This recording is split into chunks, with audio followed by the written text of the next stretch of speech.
돈에 관한 이야기를 하겠습니다. 첫째 시간에는 돈이 어떻게 탄생했는가를 경제학의 이론에 따라 설명한 후에, 그런데 그 돈이 왜 돈을 버는 돈, 즉 자본이 되었는지, 다시 말해 왜 돈은 단순히 교환 수단을 넘어 이자를 요구하는 축제 수단으로 변질되었는지를 설명합니다.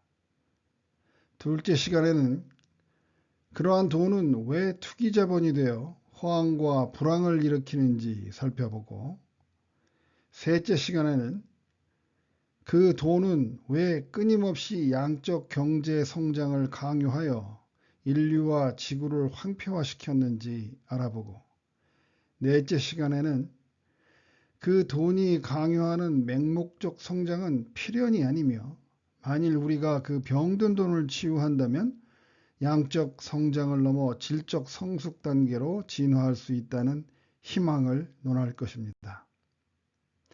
저는 질비오 게젤의 사상을 연구하는 게젤연구회의 정택환입니다.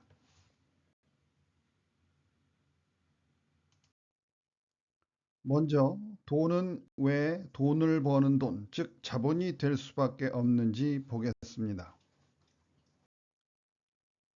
경제는 분업에서 시작됩니다. 적어도 우리의 경제학은 이렇게 기술합니다. 시장에 출현 이전에는 자급자족 경제가 있었습니다. 그런데 시장이 출현하니 각자가 잘하는 것을 만들고 그것을 시장에 내다 팔아 다른 물건을 사는 것이 가능해집니다. 이렇게 분업이 가능해지니 혼자 다 만들어 쓰던 시절보다 훨씬 더 풍요로운 경제가 가능해집니다. 그림에서처럼 사람들은 자기가 잘하는 것만을 만듭니다. A는 옷만을 만들고 B는 구두만을 만들고 C는 빵만을 만들고 D는 고기만 만듭니다. 이렇게 각자는 한 가지만 만들어도 자기가 만든 재화 한 단위만 자기가 쓰고 나머지는 시장에서 교환하면 다른 생활 필수품을 얻을 수 있습니다. 여기 A, B, C, D 모두는 생산자인 동시에 소비자입니다. 초기에는 물물 교환으로 문제를 해결해 보려 했습니다. 그러나 이는 엄청나게 힘든 일이었습니다. A는 자신이 지은 옷을 가지고 나머지 생필품과 교환하려면 B, C, D를 일일이 다 만나야 합니다. 그것도 이들이 자신의 옷을 필요할 때를 맞춰서 말이죠. B, C, D 역시 마찬가지입니다. 엄청나게 번거롭습니다. 여기에서 돈이 등장합니다. 만일 시장에 이 마을에서 만드는 모든 물건을 살 돈이 있다면 A는 자기가 입을 옷 한 벌만 남기고 나머지 옷들은 돈을 받고 시장에 내다 팔 수 있습니다. B 역시 자기가 신을 구두 한 켤레만 남기고 나머지 구두는 돈을 받고 시장에 내다 팔고요. C는 자기가 먹을 빵 한 바구니만 남기고 나머지는 돈을 받고 시장에 내다 팔고, D는 자기가 먹을 고기 한 짝만 남기고 나머지는 돈을 받고 시장에 내다 팔 수 있습니다. 생산자로서의 A, B, C, D는 다른 면에서는 돈의 수요자입니다. 시장에 공급된 상품은 모두가 시장에 있던 돈과 교환되었습니다. 상품 공급과 돈 수요가 일치했습니다. 이제 A, B, C, D는 이렇게 번 돈으로 자신이 필요할 때 다른 생필품을 살 수 있습니다. A는 3개의 돈으로 나머지 3가지 생필품을 삽니다. B, C, D 역시 3개의 돈으로 나머지 생필품을 다 삽니다. 이렇게 상품 소비자, 상품 수요자로서의 A, B, C, D는 시장에 있던 생필품을 전부 사들이고 자신의 돈을 다 시장에 내놓았습니다. 상품 수요는 돈의 공급과 일치합니다. 아무런 문제가 없습니다. 아주 아름답고 조화로운 세상입니다. 이것이 경제학이 우리에게 보여주고 싶은 세상이죠. 이때 돈은 오직 생필품을 교환하는 역할만 충실히 수행합니다. 그러나 이러한 세상은 존재하지 않으며 역사적으로 돈은 이렇게 생겨나지도 않았습니다. 돈의 탄생에 관해서는 인류학적인 많은 실증 연구가 위에서 본 돈의 경제학적 탄생의 허구성을 밝히고 있으나 본 자료에서는 돈의 기원에 관한 논쟁이 핵심이 아니므로 생략하고 이미 탄생한 돈이 아름다운 교환의 기능에서 이탈해서 어떻게, 왜 탐욕의 도구로 타락해 가는지에 집중해서 살펴보겠습니다. 자, 이제 상품 소비자로서의 A, B, C, D로 다시 돌아가 보겠습니다. A는 생각을 합니다. 내가 가지고 있는 돈을 가만히 보니까 다른 생필품들은 시간이 흐를수록 썩거나 가치가 떨어지는 데 비해 이 돈은 아무리 시간이 가도 썩지 않고 그대로인 것을 알게 됩니다. 그래서 내가 가진 돈 3개 중 2개만 써서 생필품을 사고 돈 1개는 빵을 사는 대신에 돈으로 보관합니다. 소비 대신에 저축을 택한 것입니다. 물론 A에게 빵에 대한 수요가 없는 것은 아닙니다만 돈으로 그 재화를 사는 것보다는 돈으로 가지고 있는 것, 즉 저축하는 것이 더 이득이 될 것을 눈치챘기 때문입니다. 앞서 생산자로서의 A는 자신이 만든 옷은 시간이 흐를수록 가치를 잃어가기 때문에 무조건 돈으로 바꾸려 했습니다. 그래서 상품 공급은 언제나 돈의 수요와 일치했습니다. 그러나 소비자로서의 A는 입장이 다릅니다.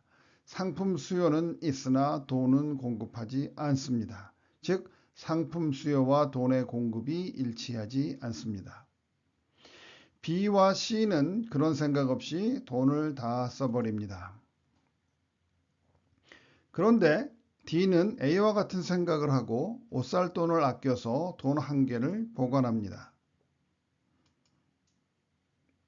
이제 시장에는 옷 1벌과 빵 1바구니가 남았습니다. 그리고 돈 2개가 사라졌습니다. A와 D가 소비 대신 저축을 했기 때문입니다. 시장에는 돈은 2개가 모자라고 옷 1벌과 빵 1바구니는 안 팔리고 썩어갑니다. A, B, C, D는 또 상품을 만들어 시장에 내다 팝니다.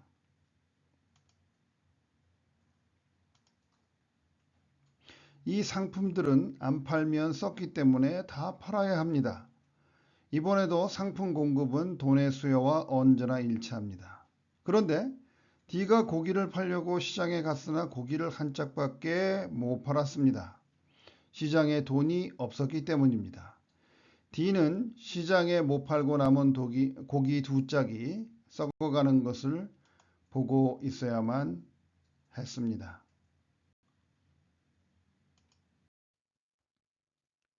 이제 또 소비가 시작됩니다. 그런데 B, C는 생각이 많아졌습니다.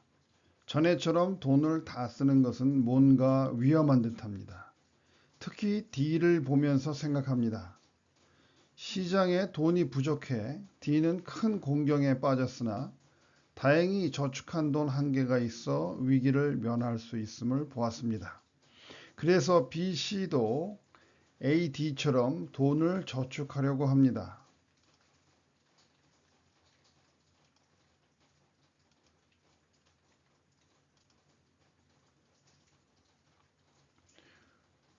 이러한 과정을 겪으면서 모두는 흘러가는 시간 속에서 안 썩는 돈과 썩는 상품 사이에서 자신들이 어떻게 행동해야 할지 서서히 알게 되었습니다.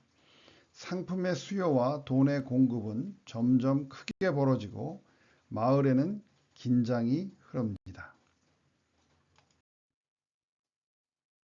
다시 이들은 자신들이 만든 상품을 시장에 팝니다.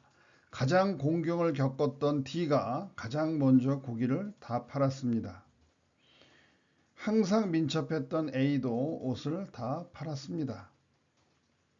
C도 빵을 다 팔았습니다.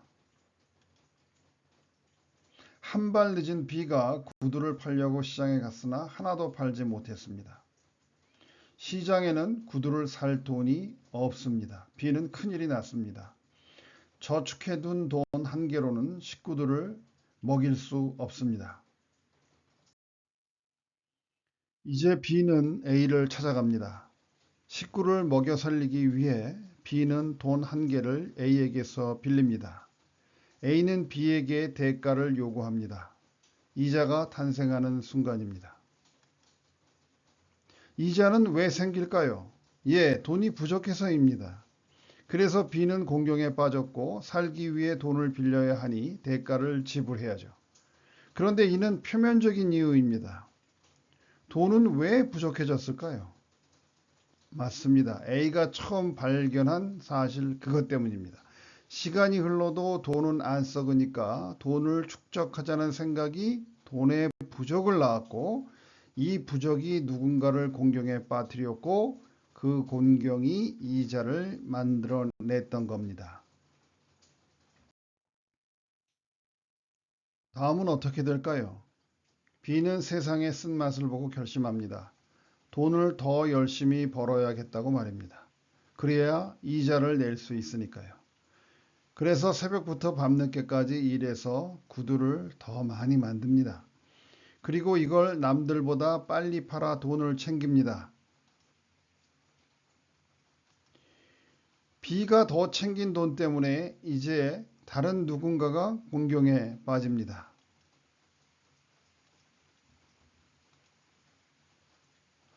이제 모두가 이자의 노예가 되어버립니다.